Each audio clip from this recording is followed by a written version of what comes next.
Dr. Ryan, thank you for coming. Yeah, thank you guys so much for having me. Like Melissa said, my name is Dr. Ryan. I am a clinical psychologist at Riley in the Division of Developmental Medicine. And I was going to present alongside Dr. Brett Enneking, but she is not feeling well. And we wanted to say a special thank you to Dr. McNally-Keene, who helped provide some of the slides for today's presentation. Great.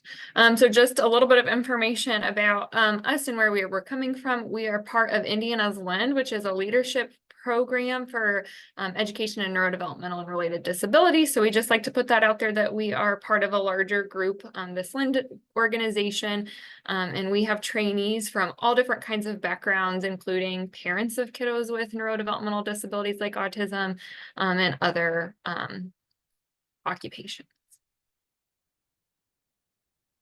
And just a note, well, before we really dive into the content of today's information, we just want to make a comment that we are going to be focusing on trying to use identity-first language, such as autistic individual, rather than person-first language, which would be a person with autism. This is something that a lot of self-advocates have shared that they prefer. And so as clinicians, we try to honor what the self-advocates are telling us that they prefer. And so if you notice that language, I just wanted to call your attention to that. We also would love to use very strengths-focused language when we're doing this presentation, but the way that the diagnostic manual is written, when we're thinking about an autism diagnosis, there is a lot of deficit-focused language. And so we want to acknowledge that kids with autism have many strengths and they're wonderful individuals, but the way that the diagnostic criteria is written is very deficit focused. And so we just kind of want to call attention to that. All right, so some objectives today, like Melissa mentioned, we're going to be talking about the signs of autism, specifically in toddlers and young children. And then we're going to talk a little bit about some gold standard evaluations and what should be included. And I'll try to kind of sprinkle that throughout our conversation today. All right, so we're going to go a quick overview over developmental delay in autism, and then we'll really dive into the diagnostic criteria when we're thinking about autism. So a developmental disability is an impairment in motor skills, learning, language, social emotional skills, daily living skills that begins into the developmental period, so very early in a child's life. And these things impact a child's everyday functioning, and it can last through their lifetime. And so 1 in 6 children in the United States 3 to 17 have some type of developmental disability. It's not necessarily autism specific, but some type of developmental disability. And individuals who are at higher risk for a developmental disability are boys, those living in rural areas, and places that are lower SES with more public health insurance. And oftentimes kiddos are not being captured until they're in school, starting school age. And so there's lots of things in place to hopefully help get kids caught earlier. And we're working really hard to get diagnoses earlier in life so that kids can get interventions early. So for autism specifically, 1 in 36 children on the most recent study that was completed of 8-year-olds were identified with autism. So kind of what we're thinking is 1 in 36 kids have a diagnosis of autism. So let's talk specifically about autism, because I think that's why you're all here today. So we're really going to dive into the diagnostic criteria of autism spectrum disorder. So as psychologists and medical physicians who diagnose autism here in the United States, we use something called the Diagnostic and Statistics Manual. We're in the 5th edition, the text revision. So the DSM-5-TR is what we're using when we're thinking about autism. And so they line out very specific criteria that we need to look for as a clinician when we're providing that diagnosis. So when can we start to see autism? It's really quite interesting. You can start to see signs of autism emerging as early as 12 months. So you can start to see it in really quite young children. We're not going to make a diagnosis that young, but you can start to see symptoms early. So things we're looking for are temperament and emotional reactivity. So kids who are like very emotionally reactive. There can be feeding or sleep problems, reduced motor control, attention differences, really reduced social behavior is a really big one we're looking at, and then repetitive or sensory-oriented behaviors. Now, I will say a lot of those things are common in kids who are under 12 months, and so we're looking at them to be occurring above what we would expect for the child's developmental level and their age. So happening at like a more significant amount. clear signs of autism really become present between 12 and 24 months old. And we can reliably diagnose autism within that time frame. I think in our clinic here at Riley, we oftentimes are feeling pretty confident in making a diagnosis of autism at 18 months or older. And so some things that we as clinicians are looking for and things that parents can look for as well is, how are kids doing when you call their name? Are they turning and orienting towards you? Are they looking at you? We're looking at challenges in initiating, so starting a social interaction as well as responding to a social interaction. And more specifically, we're looking at joint attention, which is when we look and point to something, is the child following our gaze shift and our point to locate that object. We're also looking at our kids sharing positive affect, which is like a smile or a facial expression. If they're doing something really fun, are they looking up at you and smiling? We're also looking for emotion regulation. Kids are starting to develop this around in that toddler timeframe, 12 to 24 months. How is that going for our kids? And then we're also looking at maybe an increase in negative affect. They're more generally dysregulated and upset and having a negative or flat affect, a blunted affect. And then any atypical use of objects above and beyond what we would expect for that developmental level. So when we're thinking about autism, we're really thinking about the presence or the of abnormal behavior. So are we seeing behaviors that we do not typically see in development? And then we're also looking for the absence of those typical behaviors like joint attention, shared affect, those types of things. We're also taking into account many, many other factors. We're thinking about age, developmental level, their expressive language, their communication, their sex, culture, and lots of different contexts. So when we're doing an autism evaluation, we're not just taking in one little bit of information and making a diagnosis on that. We're looking at multiple different sources of data. We're thinking about, are any therapists working with the child? What are they observing in the child? Any daycare providers or teachers if the child's old enough to have a teacher? We're asking parents lots and lots of questions. We're observing behaviors.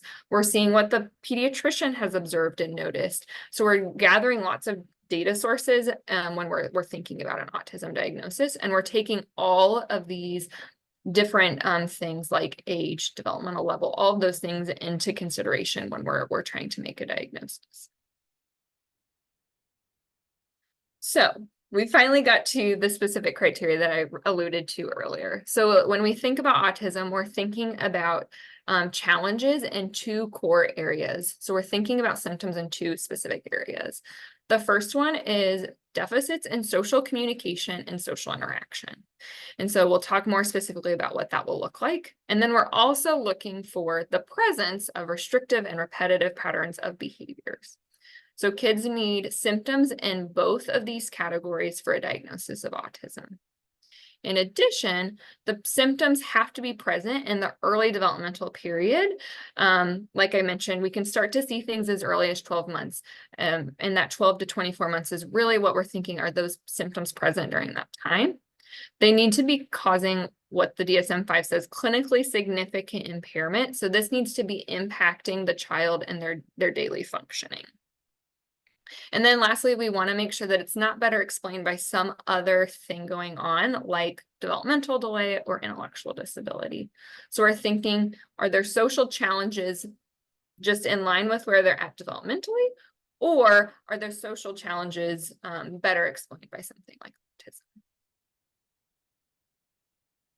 So, like I mentioned, there's those two core symptoms of autism, the social communication piece and those restrictive and repetitive patterns of behavior.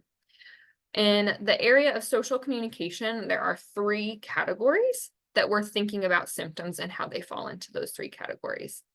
A child needs behaviors in all three categories. So I'm going to show you each category and show you a video about what that could look like. So in this first area, the social communication area, we're thinking about reciprocity, which is a fancy way of saying the back and forth between people. So we can think about showing and directing attention or sharing your enjoyment. So are your kids showing you things to try to get you to play? Are they directing your attention to what they're doing? Are they excited about things and want you to be excited with them? We also think about just initiating or starting an interaction, responding whenever we try to get them to play with us. If we sit down and play, are they taking their toys and walking away? Or are they engaging and wanting us to play with them? We also think about when we try to get their attention, we call their name, are they turning and looking at us? So those are some of those reciprocity, that back and forth that we think about. So let's watch a short little video that can describe some of these, show some of these things that we're specifically looking for.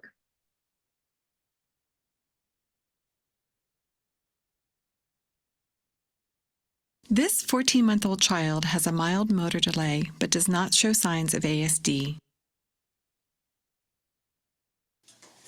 As he explores the new toy, he remains aware of the people nearby. He checks in with his mother behind him to ensure that she also sees the toy. Next, he shows that he understands the social communicative meaning of the woman's pointing gesture by immediately looking at the sticker. Then he looks over at another sticker she had pointed out before. He continues the woman's topic of communication as he points to the Tigger sticker. He shows the motivation to maintain social engagement with others and the ability to communicate using coordinated gaze, vocalization, and gesture. This 14-month-old shows signs of ASD.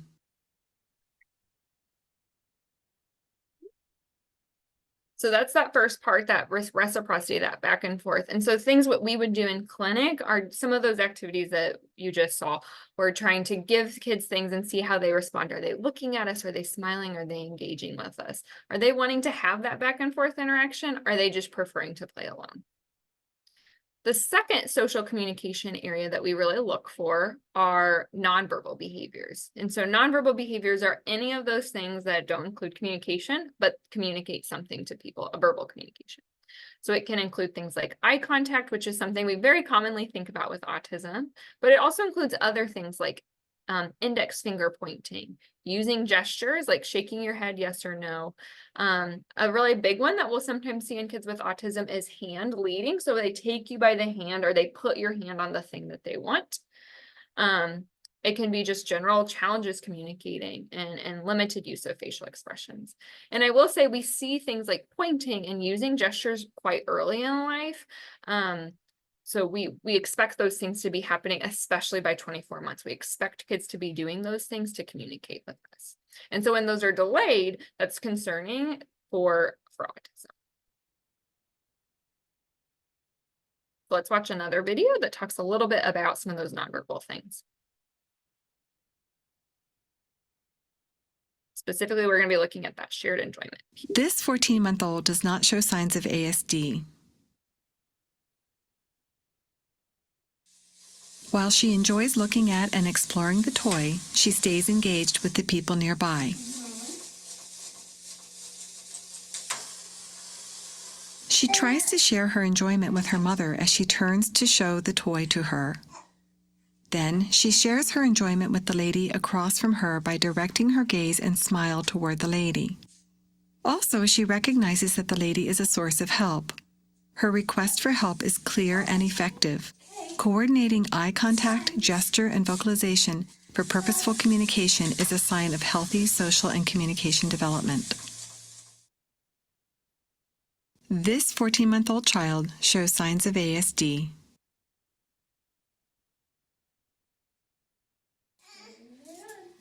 Notice how his attention is so focused on the toy that he does not interact with the people nearby. He does not share his attention with others. His exploration of the toy is also unusual. He drops the toy onto the table and watches it move. When the toy stops moving, he does not use eye contact, vocalization, or gesture to ask for help. He also tenses his body and mouth in an unusual way. Want to do it again? Even though the lady is talking to him, he shows no interest in her. He does not seem to understand that her gesture is an offer to help him. He does not check in with the lady or his mother to see whether they are paying attention to the toy that he is enjoying.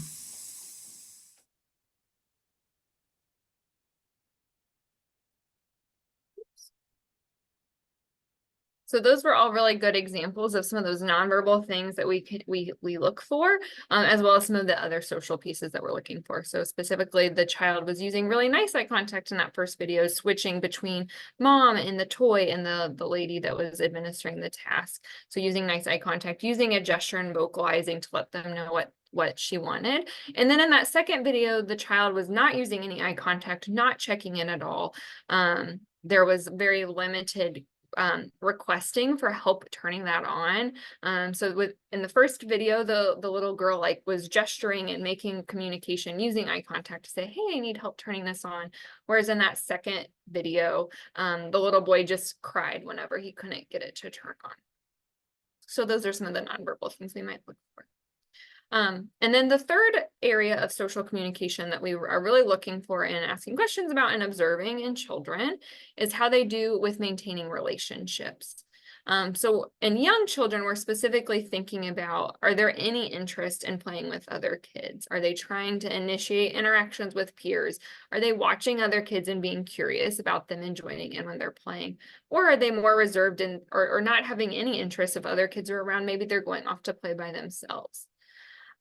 We also think about, in this age group specifically in young children, we would expect them to be doing some more interactive play with siblings and adults, people who they're really familiar with. So are they engaging in back and forth, like peekaboo, or rolling a ball back and forth, or doing activities that involve some like turn taking and back and forth play? We also think about any challenges appreciating like basic safety or social rules. And so this is, our kids, do they understand the difference between strangers and familiar people? Are they going up to strangers and touching them or trying to hug them when it's not appropriate to do so?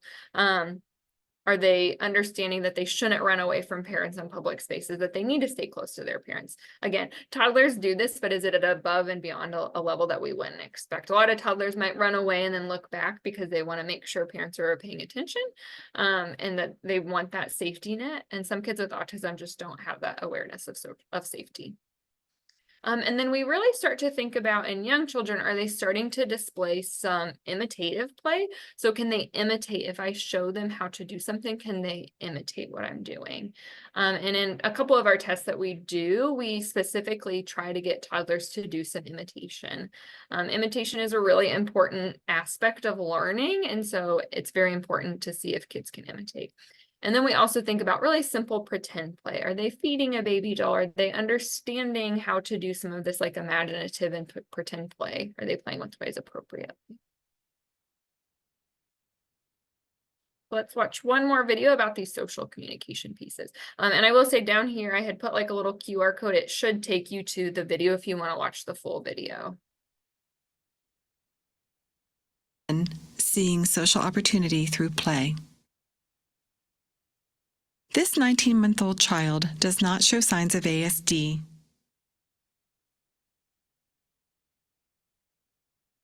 He has chosen to play with the balls. He quickly integrates the lady into his play. He pretends that the balls are food and offers a bite to the lady.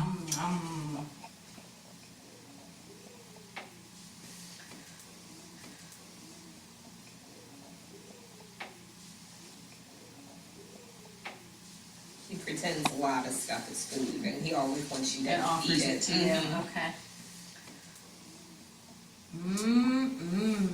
You're making some yummy food. He understands that food, spoons, plates, and eating go together. Yummy. As he creates a pretend play activity, he remains aware of the people nearby. He enjoys incorporating social interaction into his play and offers the lady a bite. Thank you. That sure is tasty. He is able to pay attention to the lady, the doll, and the pretend food all at once. He shares his excitement about the toys with the lady, looking at her and smiling. After the lady comments that the food is hot, he links his play and language to her idea. It's okay now. It's cool. It's nice and cool now. Yeah.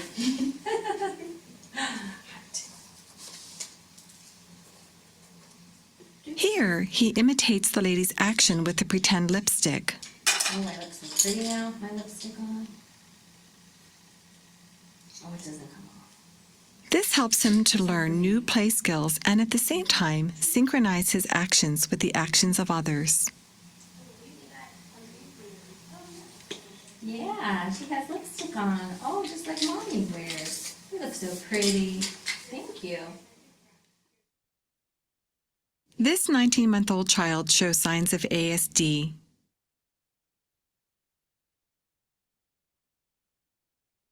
He has an intense interest in the toy phone. Toys R Us is He does not share his enjoyment of the phone with others. set up like the classroom. He does not look toward others and smile. Shelves, sensory, all kinds. He really has this addiction to telephones lately, though. It's okay though, because it's helping him to make sounds. So there's probably like 10 telephones laying around my house because he walks around carrying them and sits them down, and then he goes on to the next one. Although he puts the phone to his ear, he does not show creative play with the phone. When his name is called, he does not respond. Elliot. Ellie. Ellie. Elliot. He does not offer the phone to others so that they can have a turn. He would turn to his name, and progressively he's not. His mother tries to distract his attention away from the phone. Let mommy see the phone. Let mommy see it. Let mommy see the phone. There you are. She begins to tickle him. Although he seems to enjoy the tickling, he does not look at his mother or make a social connection with her. He does not try to communicate with his mom to keep the social game going.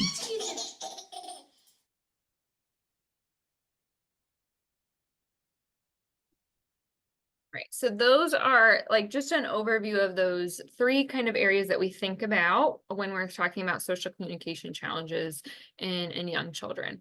So I specifically kind of just gave, I wanted to provide a slide where it provides red flags that we can think about. So if we're seeing many of these things present, it should spark our eyes and our brain about autism for a young child with autism, or to have an evaluation for autism. So we're thinking about limited use of gestures, delayed speech. So this would be like no babbling or chatting, especially at a young age. Any odd or unusual vocalizations, difficulty with eye contact and using gestures at the same time specifically, limited or no pretend play. Sometimes kids with autism will start using words and then stop and then not really pick up for a while on using those. So a regression in speech. Using another person's hand as a tool, not looking when people are trying really hard to get their attention, not sharing that warm and joyful, happy expression, facial expression, and not really drawing your attention to things that we're doing or sharing enjoyment in those activities. This is just a little overview of kind of all of those things that we just touched on. Okay. So that first area was what I described was the social communication. The second area that we look at for autism are restrictive and repetitive patterns of behavior, or RRBs as an abbreviation. So in this category, there are 4 different types of behaviors that we might see, and a child needs 2 of the 4 for a diagnosis of autism. So I'll go over each of them and give some examples of things that we might be looking for.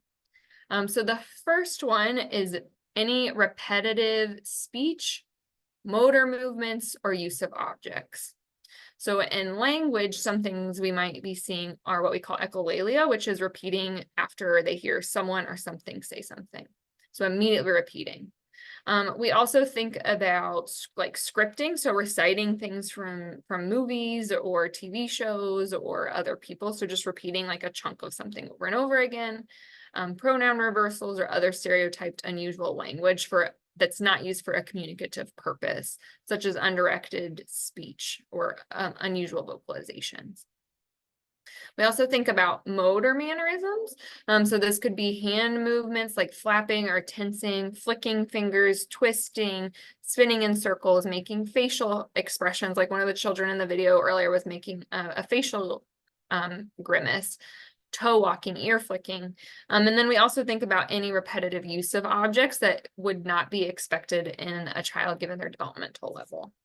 And so a child could have 1, 2, or all 3 of these when we think about those repetitive behaviors. So that's the first of the 4 categories. And here we'll watch a video. This is from the autism family. And so this is a family of, they have a couple kids with autism. And so they have a YouTube channel and provide videos of their kids to help educate families on what autism can look like. And so we'll look at this child who has some repetitive behaviors, and we can talk about what those are in just after we watch it.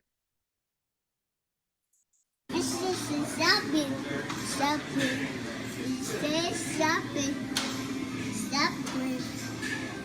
7. Yeah. 7. Okay, what comes after 7? Is it 8? Stopping. Does 8 come after 7? 6. Stopping. 8. Stopping. 8, 9, 10. 6. Stopping. 7. Stopping. Stopping. Yeah, you like that, don't you? Oh, yeah.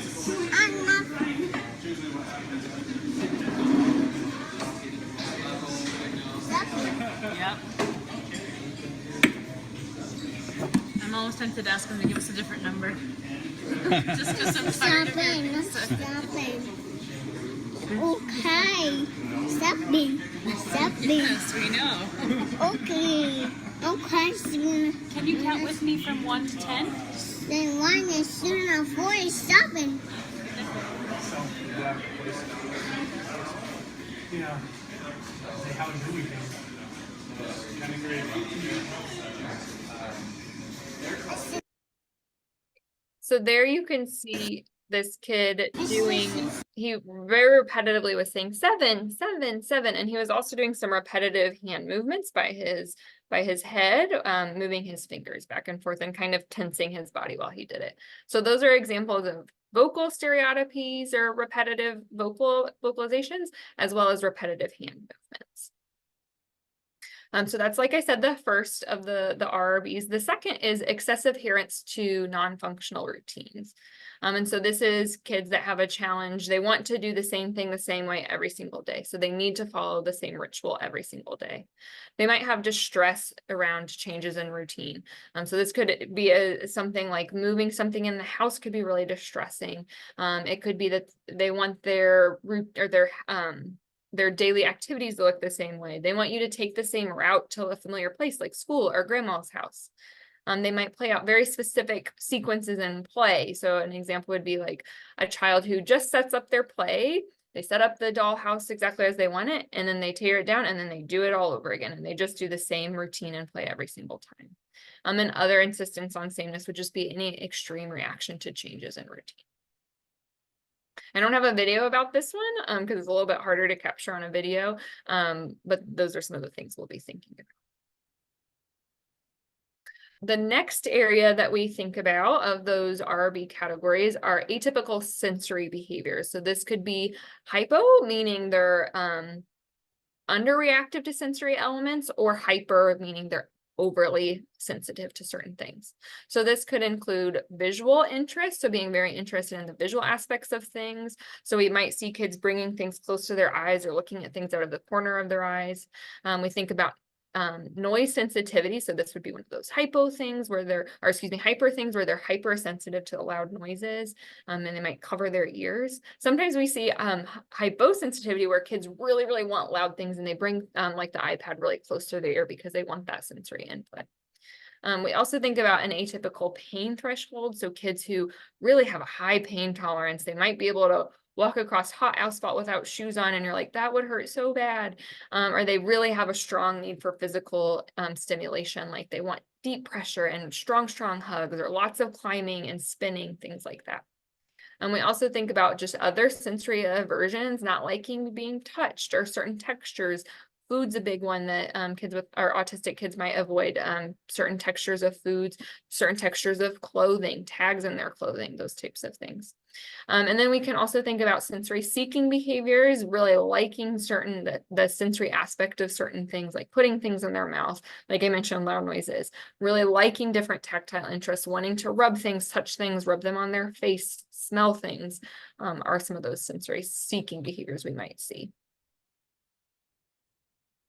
And then the last category of those RRBs, this is number 4, are restricted or fixated interest. And so these are, autistic kids might want to have something on their person at all time. They always need to be carrying something in their hand.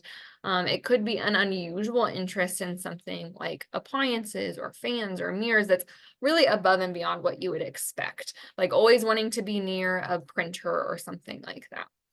Or it could just be a general intense focal interest that you can't get your kid to do anything else. All they want to do is learn about dinosaurs and tell you fun facts about dinosaurs and watch videos about dinosaurs, or trains are very common ones. So the kids might get very fixated on one specific topic. So we do have a video for this one. Again, this is from the autism family. And this kid loves chords. And so we can see how this really manifests for this child. So we'll watch a little bit of this video.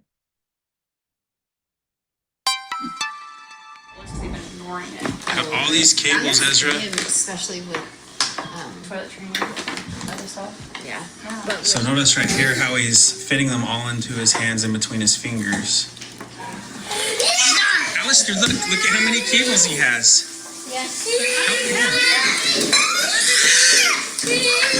He's got so many cables. He just likes them. He likes the cables. So he likes these wrappers, but only certain wrappers. Yeah. He'll throw away. See, for Halloween, he literally would open his candy, throw the candy down, and hold the wrappers. And he kept all of his wrappers inside of his Halloween bucket. So just the opposite of what every kid would do on Halloween. That's funny. Pretty cool. I wonder if it's the crinkle. Do you think it's the crinkle? Yeah, he does like the crinkle, yep. Uh-huh. You like that one, isn't it? Is that one approved? Oh, yeah. That one approved. When he was 7 months old. So that's an example of like wanting to always have something on his person, like that first one on this list. He always wants to be holding something in his hand. And it's also an unusual interest, having a strong interest in cords and wrappers. So we can kind of see that. We also heard one of those repetitive noises that we sometimes hear in autistic kids, that high-pitched E that he was making. So that's actually an example of 2 of the 4 different types of restrictive and repetitive behaviors that we've been talking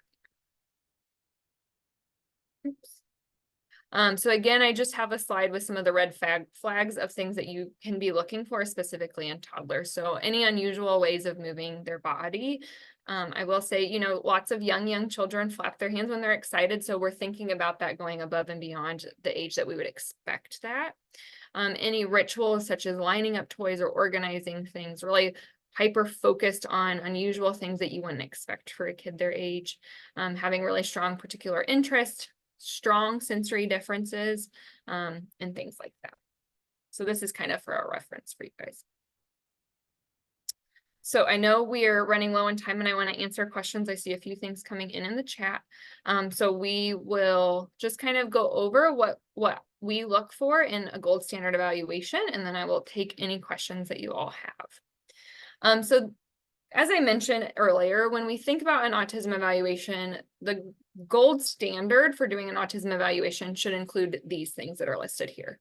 I think a caregiver interview is very, very important, and it should include a developmental history. So really understanding where the child came from. It could include talk about even pregnancy and birth. Was there what happened early in the child's life? When did they meet those developmental milestones? And then a psychologist or medical physician who's doing this type of evaluation are also going to ask about each of these categories. So they're going to ask about those social communication things, about each of those 3 categories within social communication. They're also going to ask about all of these restrictive and repetitive patterns of behavior. And then they might ask about more general things too, like how are they doing with their daily living skills, like toilet training and eating and things like that. And so we get a really comprehensive and robust interview. A lot of times we want to be reviewing available records that we have too. So if there's any school or other psychological records, we want to see those, or their medical records. All of this information should be taken into account when we're doing an autism evaluation. Ideally, there will be some type of developmental assessment happening too. So one that we use in our clinic sometimes is the Mullen scale of early learning. We also sometimes will just get parent report on their overall development. So physicians will sometimes use the ages and stages questionnaire to get a sense of where the child is developmentally, because it's really important to understand developmentally where a child is when we're thinking about a diagnosis of autism. And then we also will should be doing a play-based observation where we're pulling for specific autistic traits and behaviors. So like Melissa mentioned at the beginning, very commonly we use something called the Autism Diagnostic Observation Schedule number 2, the 2nd edition. And this is a 45-minute to an hour-long evaluation assessment. For toddlers, the parent is going to be in the room. For kids that are a little bit older and using like really great speech, a parent will not be in the room, but otherwise we expect a parent to be in the room. And the psychologist or whoever's administering the assessment will do a variety of different tasks with the child, looking for behaviors in each of those categories that I just described. Another assessment that can be done is the STAT, or the screening tool in autism in toddlers. And a lot of physicians around the state of Indiana can use this if they've had proper training in it. It's actually an assessment tool that some of the psychologists at Riley use as well. I have a clinic where I use the STAT too. And this is another assessment tool that we can use to look for autistic traits. And then a virtual version that we can do is the tele-ASD Peds. This is something that we really did. There's a lot of good research coming out and that started when we had COVID. And so this is something that maybe a psychologist would coach the parents to do at home with their child to see these behaviors that we're talking about. We also really want to measure of adaptive functioning. And so this is a child's everyday living skills. So we'll oftentimes include that in our evaluation. And then if possible, we'll do a medical examination. Psychologists are not integrating this into theirs, but if we do oftentimes, at least in our clinic, work with medical providers. And so we'll have some good information from them, but it can also come from a chart review when working with like a pediatrician who maybe makes the referral. So here in Indiana, people who can provide a diagnosis of autism are licensed psychologists and trained medical professionals, such as a physician, an MD or a DO, a nurse practitioner, or a PA.